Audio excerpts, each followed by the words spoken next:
Hello friends, and welcome back to the Mothership.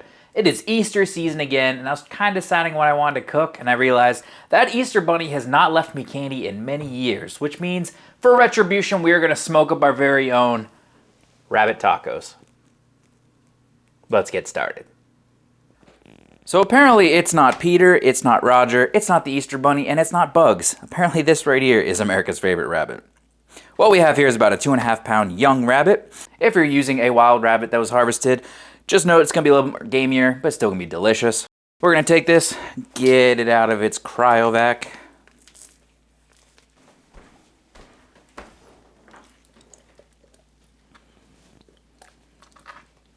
Now, just like a turkey, these usually have a bunch of giblets in there. You can pull those out. So we got some heart and kidneys and all that fun stuff, liver. It looks like that's all we got. There's a decent amount of fat on the inside that I'm going to pull off. So we want to get to these tenderloins on the inside because they look delicious. Now, just like everything else, pull anything that looks kind of funky. And be careful because sometimes there are sharp bones. Like down here by where the tail is, that is super sharp on this particular little bunny. But all in all, this looks pretty good. I don't think there's really anything else I'm going to have to do here. Now we are going to marinate this in buttermilk. I'm going to take about a ratio of 1 cup of buttermilk, 1 cup of water, and maybe about a teaspoon of salt.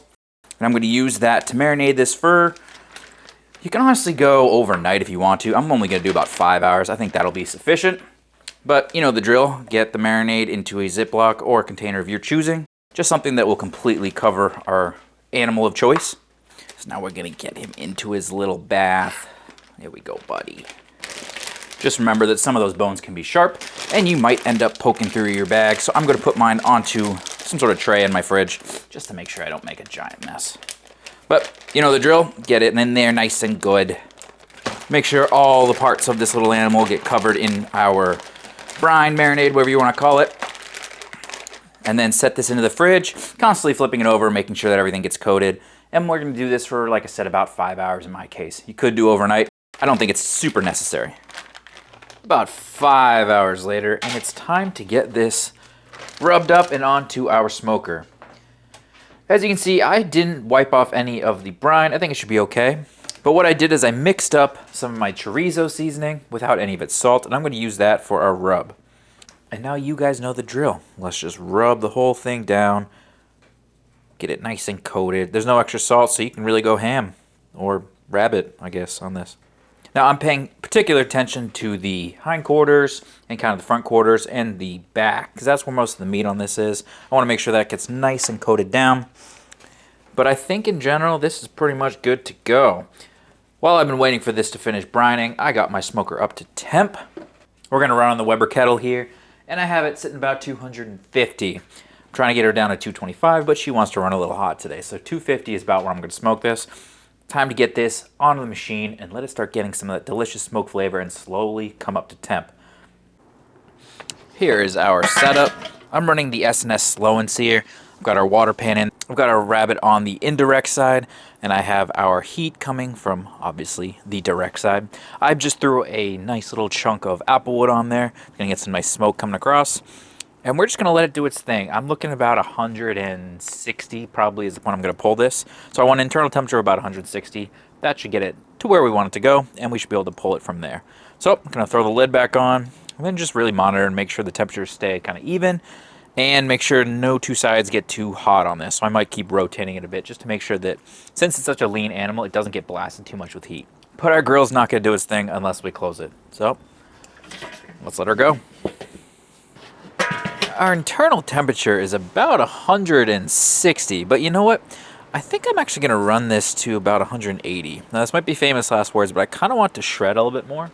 And when I've cooked these to about 160, 165, it's closer to like, I don't know, like a chicken breast you'd cook to 165, where it's got a good bite to it, but I want it to shred more. So I think I'm going to run this, like I said, let's go to 180, see what happens. It is kind of definitely bark set. I'm going to spray these down because I don't want it to dry out too much. I want the exterior to not be, you know, completely dry. I don't want a little bit of moisture. So I'm going to spray it, and I'm going to run these, like I said, to about maybe 180, 185. We'll see. But I'm going to let it keep doing its thing. We're basically right at the 5 hour mark. And I think this little guy is going to get pulled. We're pulling about 185 degrees on the back here. I think it's ready to go. I think I'm going to take it off, let it sit for a bit, and then we're going to pull it. And then we're going to have our delicious tacos. The Slow and Sear is still running like crazy. It's a great little machine, guys. Still going strong. I could add some more coals there. We could probably keep going with this sucker. But I'm going to pull this. And yeah, let's get this pulled. Now this was only a 2.5 pound bunny, so there's not a ton of meat on here, but it'll be perfect for us just to have a nice little meal. So I'm just going to pull the meat off, guys. You know, the standard. We are just doing pulled meat, just like everything else. Pull it along the sides here. A lot of the meat's going to be around the legs, just like most animals, especially the back legs where all the thrust is generated. That's where you're going to find your big muscle groups. Perfect. It smells really, really good.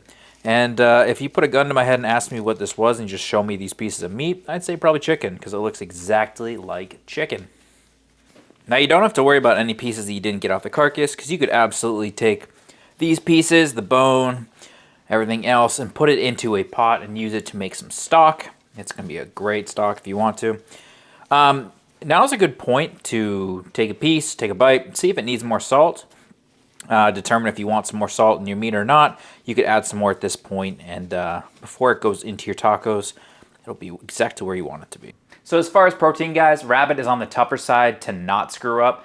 It's a very lean animal, and if you shoot it with too much heat, too hot, not enough moisture, you can really dry it out very easily. And we are cooking a rabbit from the store, which means it has a lot more leaner meat. If you're doing a wild rabbit, you got some more of that darker meat, which means it can take a little bit more heat. Something that you get from the store is probably going to not take a lot of that hot heat, a lot of that dry environment. So slow cooking these is difficult, but when you do it correctly, it is pretty fantastic. To plate these guys, we just have a tortilla, some shredded Mexican cheese. I like olives, you don't have to. Cilantro. I have a pico. I have a recipe from a previous video. I'll link that down below. And some sour cream. And then, of course, just our shredded rabbit. Time to give this the old-fashioned chomp. And we'll see how we did.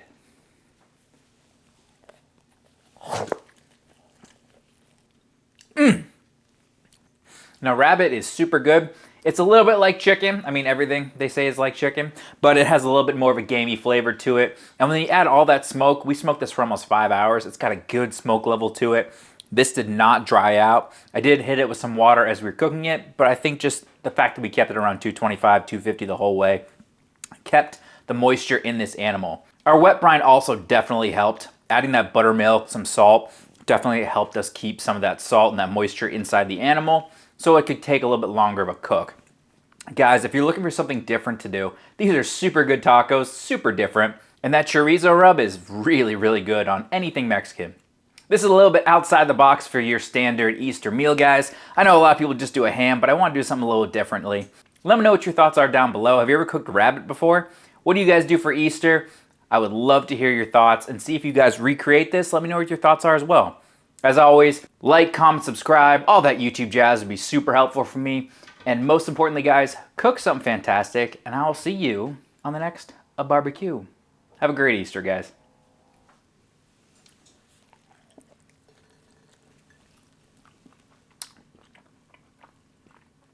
Why are you still here? Bye-bye. You don't like that one? No. Why?